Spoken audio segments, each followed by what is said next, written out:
pobreza.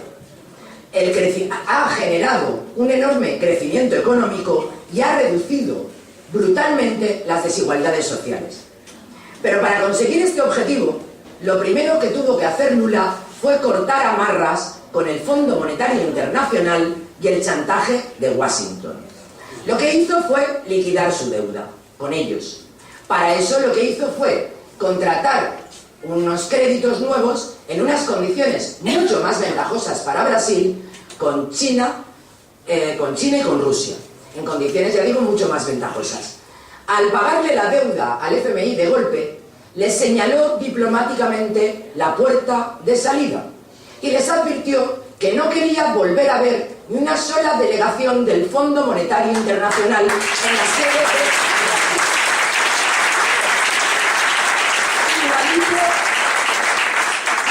Igualito que Rubalcaba, Zapatero y Rajoy. Igualito. O sea, lo que hizo Lula fue mantener eso. Y al hacerlo, ¿qué es lo que consiguió? Pues que con el ahorro de los intereses de la deuda, consiguió invertir en la creación de empleo, en aumentar las ayudas sociales y en elevar los salarios. Y 9 años después de aquello, Brasil está creciendo a un ritmo medio anual del 7,5%. Un aplauso a Lula.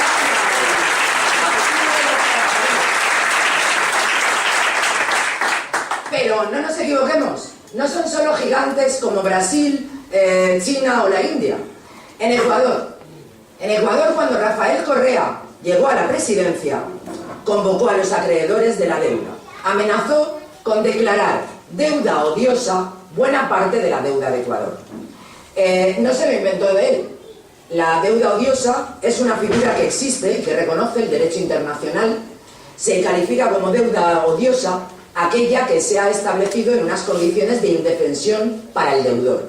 Y por lo tanto, al ser está reconocido legalmente, se puede protestar esa deuda y saldarse con que legalmente, por ley, te den el derecho a no pagarla. Pues bueno, Rafael Correa reunió a los acreedores y les dio a elegir. Una de dos. O no cobráis nada, en todo caso vais a los tribunales porque declaro vuestra deuda odiosa, o me aceptáis la recompra de la deuda por el 30% del valor oficial de la deuda. Ante la perspectiva de o no cobrar nada, o cobrar no se sabe cuándo, que acabara una previsible larga batalla legal, todos los acreedores aceptaron el trato. Y hoy, Ecuador, 5 años después, Ecuador ha crecido el primer trimestre del 2011 al 8,2%.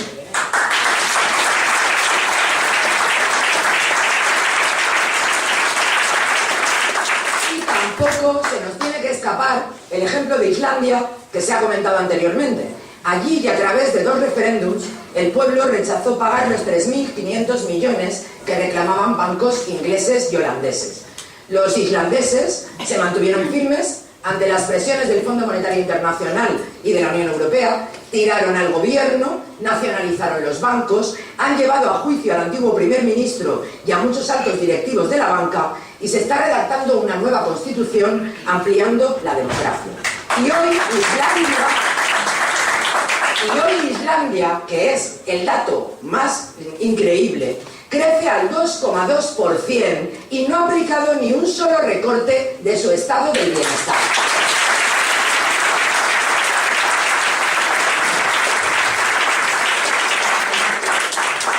¿Qué es lo que nos dice el ejemplo de estos 3 países? Yo creo que ¿qué enseñanzas nos ofrecen? Yo creo que 2 muy importantes. La primera, que la independencia política es la clave, que sin ella no podemos avanzar en un camino propio y distinto al saqueo que nos imponen Washington y Berlín. Que para actuar de acuerdo a las necesidades del país y de la gente es necesario defender la soberanía nacional. Es necesario ser autónomos y decidir por nosotros mismos sin acatar las imposiciones ni el bastón de mando de ninguna potencia extranjera. Y por eso, uno de los puntos claves de nuestro programa y que además nos distinguen con total nitidez de cualquier otra opción que se presenta en estas elecciones, somos los únicos que planteamos como un punto central del programa la defensa de la soberanía nacional, porque sin ella ninguna otra transformación será posible. Porque, señores, la independencia va unida a la libertad.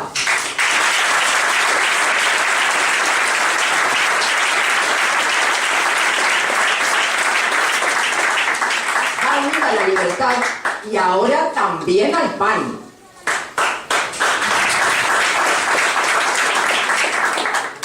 La segunda conclusión que os propongo que debemos de extraer es que con unidad y con fuerza política, claro que los pueblos podemos imponer otro camino, otra alternativa.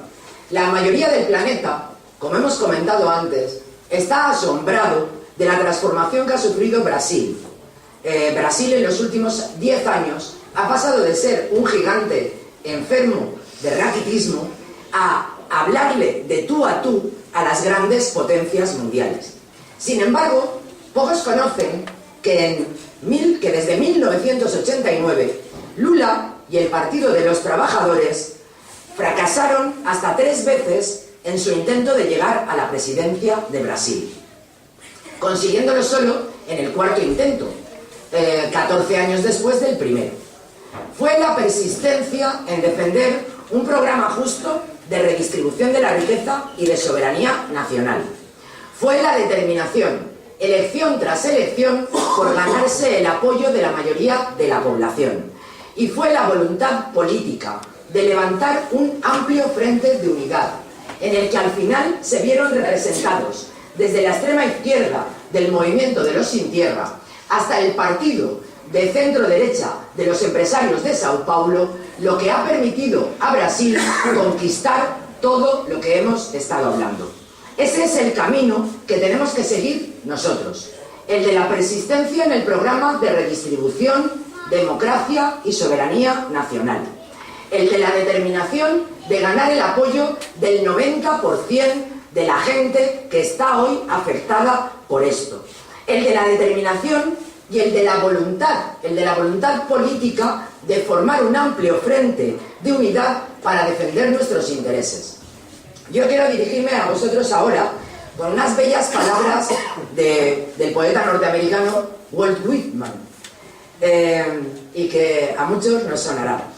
Queridos amigos, compañeros y camaradas, confieso que os he apremiado a que avanzarais conmigo y que os sigo apremiando sin imaginar siquiera cuál es nuestro destino, ni saber si saldremos victoriosos o del todo aplastados y vencidos.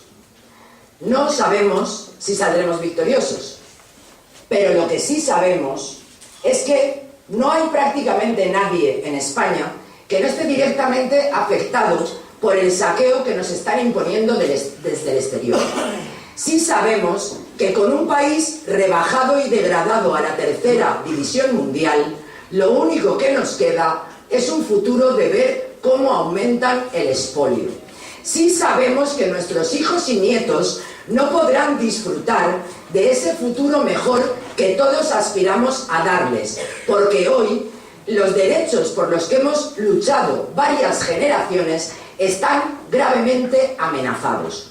Vivimos una de esas ocasiones, uno de esos momentos históricos en los que ante un colectivo se le presenta la disyuntiva de decidir su destino, de luchar por su dignidad y su independencia o ser arrastrados por el imperialismo al empobrecimiento como pueblo y a la degradación como país, de dejar a las próximas generaciones, a nuestros hijos y nietos, una España y un mundo mejores, más igualitarios y más justos, o de permitir que la distancia que separa al 5% privilegiado del resto de la población se vuelva un abismo totalmente insalvable. Lo estamos viendo cada día. La crisis que ellos hicieron estallar en Wall Street, en el corazón del capitalismo financiero del planeta, en el centro de concentración del poder de las grandes burguesías monopolistas del mundo. Esa crisis pretende arrastrarnos a todos los países y pueblos dependientes en una espiral infernal de mayor saqueo, más empobrecimiento, peores condiciones de vida y recorte de las libertades. Y todo esto acompañado de un creciente secuestro de la soberanía nacional. Y este es justamente su punto más débil, el que atacan al 90% de la población. Y a medida que sus necesidades se hacen mayores y por tanto sus ataques se multiplican, a medida que su voracidad va en aumento, provocan más y mayor rechazo y crean más y mejores condiciones para elevar el nivel de conciencia y de organización de nuestro pueblo. Porque sí podemos. El 15M ha demostrado el enorme caudal de lucha que existe entre amplísimas capas de la población en nuestro país. Sí podemos, paso a paso, pero firmemente, podemos acumular la fuerza política que haga fracasar el negro futuro que nos amenaza. Sí podemos, con voluntad política, de unir un frente amplio de unidad, y persistir en elevar el nivel de conciencia y de organización de nuestro pueblo para hacer surgir la fuerza política que haga o que permita empezar a cambiar. Este es el objetivo del 20N, acumular fuerzas en torno a una alternativa que defiende este programa, que defiende la necesidad de un frente amplio para redistribuir la riqueza, para ampliar la democracia y para defender la soberanía nacional. Y por eso os llamo a multiplicar vuestro trabajo durante la semana de campaña que nos queda, a que, conscientes de lo mucho que nos estamos jugando, difundáis el programa y hagáis que todos vuestros compañeros, familiares y amigos apoyen y voten la candidatura de Verdad contra la Crisis, Unificación Comunista de España. Extiendan y difundan el programa de redistribución de la riqueza, ampliación de la democracia y defensa de la soberanía nacional. Y hagan suyas y tomen en sus manos nuestras candidaturas de Frente Amplio, porque sí podemos.